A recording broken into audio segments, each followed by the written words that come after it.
The next thing I'm about to share with you is a little bit close to home, so you have to forgive me if I get a little bit emotional while sharing it because it impacts a lot of people that I know, because over the last couple of years I've seen this happen significantly, and that is what to do when two of your friends break up.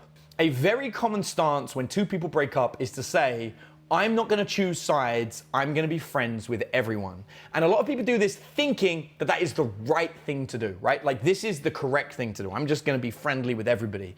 But actually, it can be one of the most devastating things you can do. I have personally seen this almost destroy lives. I mean, literally destroy lives. So I've got to be careful here because I don't want to give away too much personal information, but I've seen this situation happen about 5 times in the last 18 months. And every single time, the people that say, I'm gonna side with both people, are causing a massive problem in the separation itself. When a couple decide to separate, you, unless you're part of that relationship, you don't know what's going on. If you think you know what's going on because people are talking to you, you're wrong, because you're only getting one side of the story or the side of the story they're comfortable telling. It's very rare that you're actually going to want to know what's coming on or what's going on. And if you think you do, you are absolutely incorrect. In the situation that I have been witness to, there was clear abuse going on in the relationship. So without seeing the background or where that come from, I absolutely saw emotional abuse and verbal abuse going on, right? So that's something with my own eyes I saw. And these two decided to separate. Right? It was a mutual decision that it was going to, and that's healthier for both of them, right? We're in a bad situation, it's turned abusive, we need to separate. So the two separate from each other. Now the issue is our friend group, some of them decided that they would not pick sides and they would be friends with both. What happened next is the two that should have had a clean separation where they wouldn't really see each other and wouldn't hang out, kept bumping into each other in numerous scenarios that they shouldn't have had to deal with. Now, the reason that happened is because the friends that were friends with both would invite them both to do things, which ended up destroying the breakup. Something that should have been clean and happened over a period of days, months later, they're still interacting, they're still arguing. They're not dating anymore, but they are absolutely having arguments behind the scenes, all because one person, specifically, maybe two people, said, we're not gonna choose sides and we're gonna be friends with everyone. Because you don't know what's going on in a relationship, choosing to be friends with both creates a link between them that they can't separate, that they can't leave. And it is highly damaging in that situation to do this.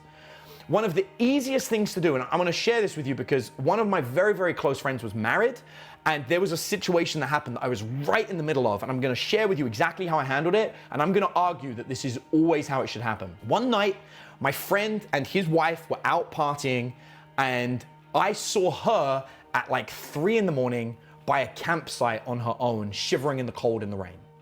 She couldn't go back to her room. So I've come through the campsite and I'm like, hey, what are you doing out here? I was alone, she was alone. So this is another man's wife and I'm, see her in the middle of the night. And she's like, oh, I had an argument with my husband and he locked the door and I can't get into the bedroom. And I was like, okay, that's not okay. I'll bring you back to my place. So I'm now taking another man's wife back to my place, right? So this already looks like a bit of a rough situation. So I go into my place and I wake up my girlfriend. And I'm like, hey, she was outside in the rain, which isn't okay. It's too cold, but I'm not gonna hang out with another man's wife. So I'm sorry I have to wake you up at 3 a.m. You two need to hang out and you can stay in the living room. I'm gonna go to bed and I'm gonna lock the door. So what I did here was I completely separated myself with a witness. I let the two women hang out and I locked myself in a bedroom alone. So that way, the wife, there's no story, right? I'm not doing anything inappropriate. Everything's okay. The next day in the morning, I get up and I go and I see the guy. So he wakes up. I'm not going to wake him up in the middle of the night. He's drunk, like it can be a horrible situation. I'm like, hey man. And I pulled the wife out and I was like, guys, I just want to address something with both of you. I was like, obviously there was a situation last night and I don't know what happened. So I'm just going to pause here and I'm going to show you what's going on in my mind. On one hand, is he an asshole for locking her out? Or on the other hand, did she try and stab him and he locked her out for his safety? We don't know. So you cannot assume, even if it looks like it didn't happen, how do I know it didn't and they're just pretending everything's okay? You don't know, so don't get involved. So all I said to them is, you two obviously have a problem that you guys need to resolve. I want to be very, very clear. I looked at him and I was like, I'm not going to leave any human being out in the cold and the rain, especially if I know them. I looked at her and I said, just so you know, I'm siding with him no matter what. If he is abusive to you and he has done something wrong, I am still siding with him because I'm going to make sure he makes it right and fixes it. I was like, so no matter what happens, I'm going to be with him because I met him first and that's my friend. And if he is a piece of shit, I'm not saying you are, but if he is, I am going to side with him so I can get him the help that he needs so he doesn't do this to anyone else. If, on the other hand, it's your fault, I'm still going to side with him. I'm on his team. By saying this in advance, they eventually got divorced. By the end of their divorce, she came to me and said, I just want to say thank you. By you making it clear where you stood in that situation, there was no ambiguity. And she goes, and during our separation, there were many guys that acted like friends to him that then tried to hit on me, and it created some really awkward situations. She goes, and despite the fact that you're a dating coach, she goes, you never crossed that line. You never made me feel uncomfortable around you or like you were hitting on me, and I want to say thank you. The power of choosing one person, whether they're right or wrong, is irrelevant, but it makes the separation better for everyone. Those two have separated and their relationship's great. And I am clearly friends with one, and I can even communicate with the other one. And there have been situations where my friend has asked me to communicate with his wife on his behalf, and I've done it because he can trust me because I don't break the rules. But I don't have her phone number, even saved in my phone. When he asked me to talk to her, I was like, you phone her, I'll talk to her on your phone. Yeah? By allowing people to separate, you are helping them. They want to separate. By staying friends with both, you are damaging the relationship. I've separated from one of my partners a few years ago, and I have a friend who pretended to me that they were just talking to me and not talking to them.